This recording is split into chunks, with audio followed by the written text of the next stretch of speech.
Welcome to the video classes. Dear students, today we will start with the second chapter of Political Science, Federalism. So kindly watch the video series.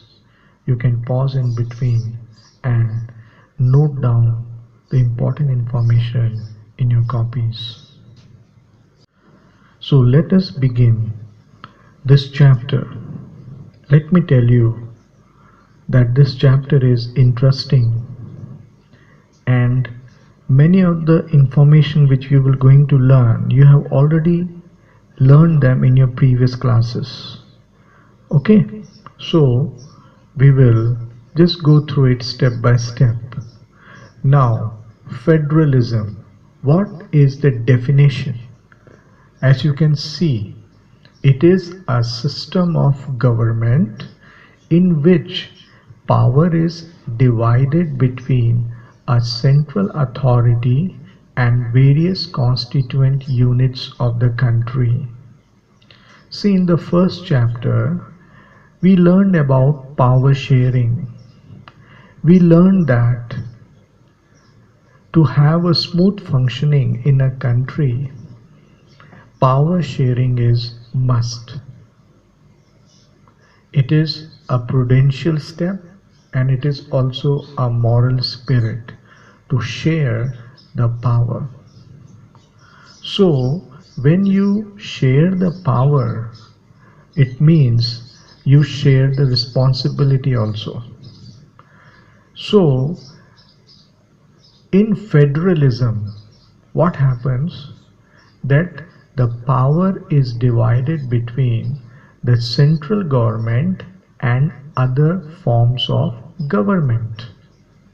Okay, when the power is divided between the central authority and various constituent units of the country, it means between the central government and the state government and the local government. This is the definition. So you have to learn this definition. Okay. Now, when you share the power, definitely it means you are calling for different levels of government. See, there are two terms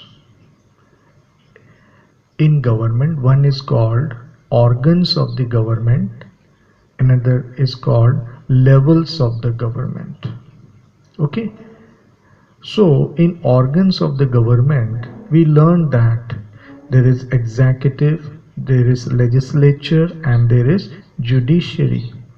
But in levels of government, you will learn about like central government, state government, and local government.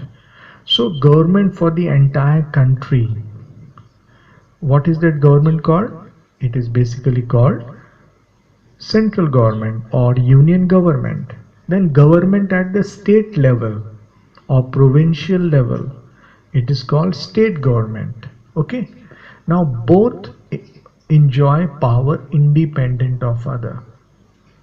In federalism, state government is not in subordination to the central government. State government is granted independent powers.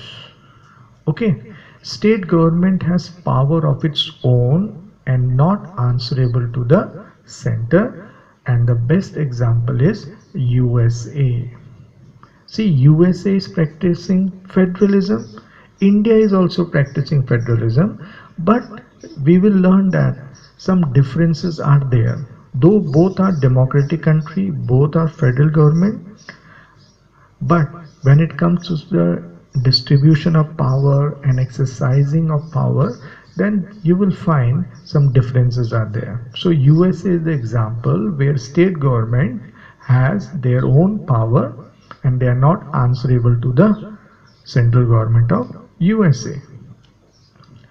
Now, opposite of federalism is always unitary government.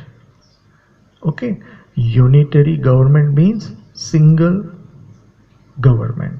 only one level of government is there. It means only central government or union government is there taking care of the entire country. Even subunits, suppose even some other levels of government are formed in such countries, but those levels of government are in submission to the central government. Okay, center can pass orders to the local government. So in unitary form of government, central government is very powerful. Most of the power are in their hand, and other levels of government, whether state level government or local level government, they have to work under submission of the union government. And the best example is United Kingdom. Okay, now let us focus upon some of the features of federalism. This is important. In exams you may be asked to define some of the features of federalism. Okay, so here you can see that number one, federalism has two or more levels of government. Two or more levels of government. As I already told you that even in our country there is union government, but there are also state governments. So in unitary government, as you see on the top, only one level is there, but in federalism it has two or more levels of government. Each level has its own power or jurisdiction. You should remember, as I told you, that powers are defined for each levels of government. Jurisdiction is specified by the Constitution, and there is constitutional guarantee of authority. Okay, each level of government had its own power or jurisdiction. Now, from where did they learn that this is the power which they have for themselves? Well, it is written in the constitution of that country. Say for example, in India, state governments have their own powers. Local governments also have their own powers. They all are defined in the Constitution of India. Okay, then constitutional provisions can be changed only with the consent of both levels of government. Suppose in Constitution the powers which are defined, the powers of union government or the state government, if any changes need to be made, then no one level of government single-handedly change that provision. Okay, both the levels of the government have to come in agreement and consent, and then only they can bring changes. And court interprets the constitution and powers of different levels of government. Supreme Court is the umpire if disputes arise with different levels of government. So remember, when powers are shared, definitely sometime it happens that different levels of government end up into some kind of arguments or disputes. Okay, now in this case